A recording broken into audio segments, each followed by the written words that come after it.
Market mulai memasuki fase di mana kita akan berhadapan dengan libur Thanksgiving untuk market Amerika tentunya. Jadi kemungkinan market akan kecenderungannya volatility-nya akan dihabiskan malam ini sampai menjelang detik-detik penutupan market Amerika. Tapi ada beberapa hal yang akan menjadi atau bahkan menyita perhatian market. Apa saja itu? Salah satunya adalah figur dari Jeremy Hunt. Kita lihat ulasan berikut ini. Ya, high impact economic data. Tadi malam kita sudah melihat data existing home sales yang dirilis dengan angka yang di bawah ekspektasi. Ini yang memicu kenapa dolar kembali melanjutkan pelemahan, termasuk juga US Treasury yield. Dan seperti biasa, ini memicu kepada ekspektasi ditahannya atau dipertahankannya kembali suku bunga di akhir bulan Desember. Nah, ini juga yang akan menjadi catatan khusus teman-teman. Karena pertemuan baru akan dilaksanakan kurang lebih tanggal 13 Desember, jadi jangan terburu-buru, karena kita masih punya satu figur data penting lainnya, yaitu kaitannya dengan data non-farm payroll, dan itu baru akan rilis di awal bulan Desember. Nah, satu sisi teman-teman, yang akan kita perhatikan untuk economic data malam ini adalah durable goods order, atau tingkat pesanan barang tahan lama. Oke, angka-angka menunjukkan ada harapan untuk kembali mendapatkan data yang lebih lemah. Tentunya ini akan menjadikan ekspektasi terhadap Fed semakin tinggi, yaitu terkait dengan ditahannya suku bunga, alias tidak ada kenaikan di akhir tahun 2023. Nah, satu sisi teman-teman, jangan lupakan juga di tengah malam, di jam 10 malam tentunya, Michigan Consumer Sentiment. Walaupun banyak yang akan melihatnya lebih kepada Michigan Consumer Sentiment-nya, yang malam ini diharapkan turun 60,4 dari sebelumnya 63,8, tapi juga terkadang market akan melihat figur data berikutnya, yaitu terkait dengan ekspektasi inflasi, baik itu jangka pendek 1 tahun dan juga jangka panjang 5 tahun. Jadi perhatikan saja di situ. Kalau ekspektasinya mengalami peningkatan ataupun kenaikan, otomatis kita akan melihat dolar akan kembali mengenaikan juga teman-teman. Kenapa? Karena satu sisi, kalau ekspektasi inflasi di masa depan itu masih tetap tinggi, maka diperkirakan Fed akan sulit untuk meredam ataupun menghentikan laju kenaikan suku bunga. Itu yang menjadi catatan khusus. Jadi perhatikan saja, kalau misalkan dapatnya lebih rendah, maka kemungkinan kita akan setahap lebih maju, dan itu berarti terkait dengan proses disinflasi yang akan terus berlanjut. Dolar tentunya masih akan terus melanjutkan pelemahan. Di satu sisi, apa sih yang diinginkan atau yang diharapkan untuk dilihat oleh Fed? Tentunya terkait dengan economic data, semakin lemah data ekonomi, ini adalah catatannya, dan harus garis bawahi, semakin memperbesar peluang untuk Fed menghentikan laju kenaikan suku bunga lebih cepat dari perkiraan. Ya, Fed masih bersikukuh kurang lebih melihat inflasi yang belum sampai target 2%, tapi mereka dalam kebijakan restriktif. Dan catatannya adalah mereka baru akan menghilangkan kemungkinan untuk kenaikan kalau didapati proses disinflasi berlanjut sampai at least target ke 2%. Nah, ini yang penting. Economic data akan sangat menunjang, dan termasuk data nanti malam durable goods order, termasuk juga klaim pengangguran mingguan. Nah, otomatis yang dibutuhkan adalah data-data yang relatif lemah. Jadi catat saja teman-teman, data lemah itu adalah positif untuk market dalam secara keseluruhan, tapi akan jelek untuk US dollar, dan itu yang diinginkan market untuk akhir tahun. Tentunya untuk Anda pula yang mengharapkan window dressing untuk pasar saham. Nah, kebijakan Fed dikatakan bergantung pada data yang masuk. Jadi, kebijakan restriktif ini masih akan terus berlanjut sampai didapati inflasi mencapai target 2% secara berkesinambungan atau berkelanjutan. Artinya apa? Artinya posisinya adalah tetap dipertahankan dalam kebijakan restriktif alias terbatas, tidak juga melakukan kenaikan suku bunga karena mereka juga khawatir kalau suatu waktu mereka melakukan itu justru akan terjerumus kepada resesi. Nah, di sini yang catatannya, Fed akan mempertaruhkan kondisi ekonomi yang saat ini sudah tercipta dan juga kemungkinan inflasi yang sudah tergambarkan prosesnya mulai turun bertahap. Semakin mendekati ke level 2%, tapi masih tertahan di level 3,2. Jadi itu yang penting lagi, dan kita masih tetap akan melihat hal tersebut disampaikan oleh beberapa pejabat Fed. Namun, dari laporan yang terlihat dari CME Fed Watch Tools juga menunjukkan pasca FOMC minutes tadi malam, ada sedikit keraguan atau lebih tepatnya mungkin muncullah harapan bahwa ada kemungkinan Fed masih bisa melakukan kenaikan suku bunga. Dan itu ditandai dengan kebijakan restriktif tadi yang kemungkinan masih akan mempertahankan opsi terbuka, yaitu terkait dengan kenaikan suku bunga. Nah, ini berarti yang sebelumnya diperkirakan 100% mengharapkan tidak ada kenaikan, justru sekarang ada 5% saja yang mengharapkan ada kenaikan, atau setidaknya terbaca seperti itu dari pernyataan-pernyataan para pejabat Fed. Jadi kita tinggal tunggu saja teman-teman. Inilah yang menggerakkan kenapa sedikitnya dolar mengalami rebound. Walaupun secara keseluruhan menurut saya kenaikan dari dolar ataupun US Treasury masih sangat wajar, itu dikarenakan faktor technical rebound. Nah, terutama juga terkait dengan menjelang libur Thanksgiving. Ini dia hot news terkait dengan geopolitik teman-teman. Ada dua kabar yang agak berseberangan di sini. Pertama adalah kabar terkait dengan kesepakatan pertukaran sandera. Tentunya kabar ini berarti juga terkait dengan gencatan senjata. Dan menurut kabar yang saya dapat adalah ada pertukaran atau proses pertukaran sandera di situ yang disepakati juga dijamin dengan adanya imbalan, yaitu terkait dengan jeda atau terhentinya pertempuran selama 4 atau 5 hari ke depan.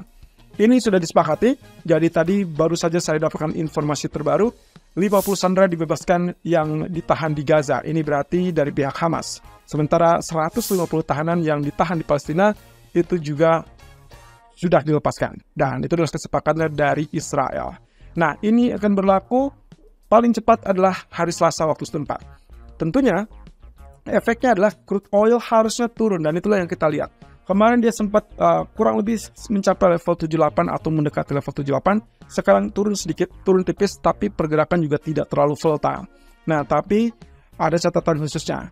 Perdana Menteri Israel Benjamin Netanyahu mengatakan bahwa perang belum selesai, bahkan bisa berlanjut setelah jeda pertempuran 4-5 hari ke depan. Agak senewan sebetulnya. Di sini kemungkinan posisinya kita masih akan lihat serangan-serangan. Tapi lagi-lagi saya garis bawahi, saya tidak tertarik dengan apa yang terjadi dengan Israel Hamas. Yang saya dan juga market partisipan lebih antusias atau lebih penasaran adalah perkembangan terbaru terkait dengan Amerika dan Iran. Kenapa? Karena inilah yang akan menggarisbawahi pertempuran yang lebih meluas lagi dan kaitannya dengan kondisi Selat Hormuz. Selat Hormuz, kita ketahui bersama, ini adalah untuk pasokan minyak global. Jadi kalau terjadi sesuatu antara AS dan Iran, dengan kata lain, Iran merespon serangan balik dari Amerika tersebut dan semakin meluas lalu kemudian memblokade Selat Hormuz, maka kita akan lihat harga minyak akan volatile lebih tinggi di atas $85 kembali. Dan itu berarti ancaman yang sangat serius untuk kondisi inflasi yang sudah mengalami penurunan. Jadi dalam hal ini teman-teman, pro kontra terkait dengan geopolitik, saya garis bawahi, perhatikan dengan apa yang terjadi kepada Amerika dan juga Iran. Selama Iran tidak melakukan serangan balik ataupun bahkan aksi balasan terkait dengan blokade Selat Hormuz, maka tidak ada yang harus dikhawatirkan dari geopolitik.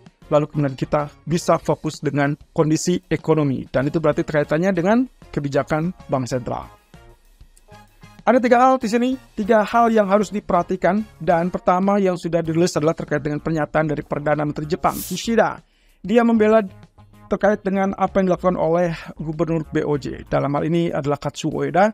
Dia mengatakan bahwa tidak ada aksi ataupun intervensi yang dilakukan oleh bank sentral untuk melakukan tindakan yaitu berupa manipulasi nilai tukar mata uang. Jadi semata-mata apa yang dilakukan oleh BOJ adalah sesuai dengan keperluan dari kebijakan moneter. Tapi harapan dari Kishida adalah semoga saja bank sentral akan memberikan rekomendasi tersebut berbarengan dan duduk bersama dengan pemerintah. Nah, sementara yang kedua yaitu terkait dengan rencana laporan musim gugur dari Menteri Keuangan Inggris, Jeremy Hunt. Ini akan cukup menarik teman-teman karena baru akan dilakukan di malam hari dan kurang lebih di jam 19.30 waktu Indonesia bagian Barat. Terakhir tentunya OPEC meeting di tanggal 26 November. Harapannya adalah OPEC dan kawan-kawan kurang lebih akan tetap melanjutkan program pemangkasan produksi. Dan itu berarti sampai awal 2024. Menurut rencana seperti demikian. Tapi informasi yang saya dapatkan terakhir kemarin adalah Arab Saudi dan Rusia sepertinya masih tetap akan melakukan pemangkasan sukarela lanjutan. Tapi negara lain kita belum tahu. Nah, posisi dari nanti malam yaitu terkait dengan UK Autumn Statement atau pernyataan musim gugur dari Jeremy Hunt. Yang harus kita perhatikan adalah apa yang akan disampaikan Hunt untuk kali ini. Mengingat dari apa yang pernah terjadi dalam 3 tahun terakhir, laporan musim gugur pernah ditolak oleh parlemen dalam hal ini tidak memenuhi persyaratan dari OBR, yaitu kantor tanggung jawab anggaran. Jadi kita akan lihat di sini apakah Jeremy Hunt berhasil meyakinkan parlemen apa tidak, dampaknya akan seperti apa, termasuk juga untuk pound sterling. Tapi kabar terbaru kemarin sudah disampaikan bahwa ada kenaikan upah minimum yang dilakukan atau yang diputuskan untuk Inggris. Nah, jadi mungkin salah satu kontennya ataupun salah satu isi dalam laporan musim gugur tersebut adalah terkait dengan kenaikan upah tersebut. Nah, isu yang dihadapi Inggris tentunya ada 3 hal di sini. Inflasi yang masih tetap tinggi, 4,6%, bukan hal yang cukup bagus, apalagi dalam 1,5 tahun. Bahkan BOE dikenal sebagai salah satu bank sentral yang pertama kali menaikkan suku bunga sebelum Fed. Tapi ternyata kenyataannya, inflasi Inggris masih terlalu tinggi, bahkan lebih tinggi daripada Amerika. Itu yang menjadi problem. Dan kemarin sudah disampaikan oleh Bailey bahwa mereka masih tetap terbuka untuk kenaikan suku bunga, tapi juga tidak bisa mengabaikan kondisi dari pertumbuhan yang kecenderungannya sudah mulai terhambat. Dan inilah juga yang menjadi faktor pemicu ataupun isu yang harus dihadapi oleh Jeremy Hunt. Nah, kemudian yang ketiga adalah terkait dengan pinjaman pemerintah yang membengkak, teman-teman. Ya, kita tahu bahwa untuk membiayai roda pemerintahan tentunya dibutuhkan pinjaman, dan inilah yang terjadi pada hampir semua negara. Kebijakan tersebut tentunya akan cenderung dipertanyakan oleh parlemen. Dari mana kira-kira nantinya pemerintah akan membiayai semua biaya ataupun semua aktivitas pemerintahan.